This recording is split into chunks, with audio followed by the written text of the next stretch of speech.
Hello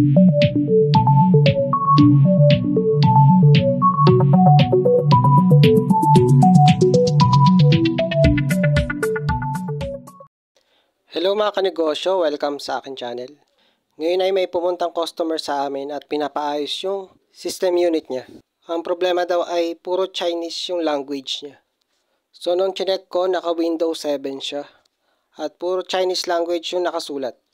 Kaya pumunta ako sa settings at sinubukan kong baguhin yung language.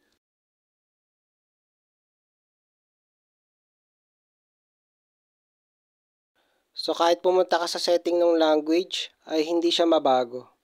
Para siyang naka-default na sa Chinese language. Kaya sinuggest ko na lang sa customer na i-reformat na lang. At i-upgrade yung kanyang Windows. From Windows 7 to Windows 10. At pumayag naman si customer. Kaya ni-reformat ko na siya.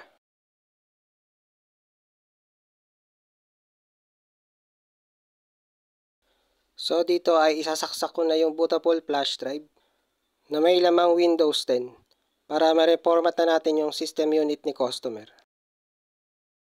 At yan, sinisimulan na natin mag-reformat.